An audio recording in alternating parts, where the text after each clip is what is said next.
নাকি নিহাল, আর একটা কি যেন নাম বললা? নীলা। হ্যাঁ, ইস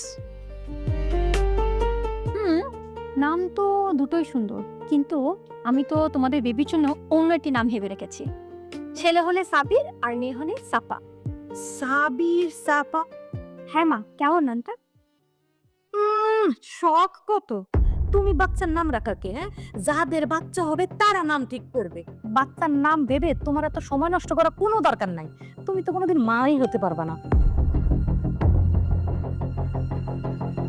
বাচ্চার নাম নিয়ে মাথা না গামিয়ে রান্নাঘরে যাও, রান্নাটা করে না আমাদের উদ্ধার করো। যাও।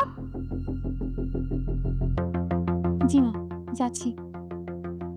ভাবি চলো, আমিও তোমার সাথে যাই, তোমাকে রান্নায় হেল্প করবো। না ছোট বৌমা, তুমি কেন রান্নাঘরে যাবে?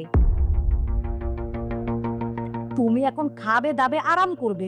তুমি তো এখন প্রেগনেন্ট। বাড়ির সব কাজ কাম বড় বৌমা করবে। বড় বৌমা, বাড়ির কাজের পাশাপাশি ছোট বৌমার সব দায়িত্ব তোমার নিতে হবে। দেখো, আমার ছোট বৌমার জন্য কোনো কিছু যত্নের অভাব না হয়। জি মা, আপনি কোনো চিন্তা করবেন না, ওর যত্নে কোনো কমতি হবে না।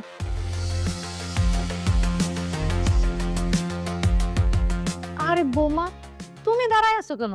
বসো। শুনো, তোমার যখন যেটা লাগবে তুমি বড় বৌমারে অর্ডার দিবা। তুমি নিজে কোনো কাজ করতে যাবা না, মনে থাকবো।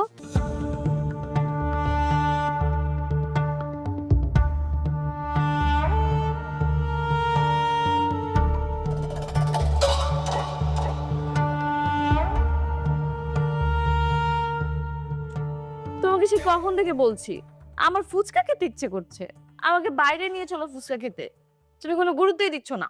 আহা, ডাক্তার তোমাকে কি বলেছে তোমার কি মনে নেই?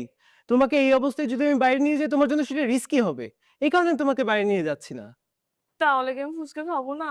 কেন খাবে না? অবশ্যই খাবে। আমার বউ একটা জিনিস খেতে চেয়েছে, আমি সেটা খাওয়াবো না? আমি অলরেডি ভাইয়াকে মেসেজ করে দিয়েছি, ভাইয়া অন দ্য ওয়ে আছে, আসার সময় ফুচকা নিয়ে আসবে। ওই যে দেখো, বলতে না বলতে ভাইয়া চলে এসেছে।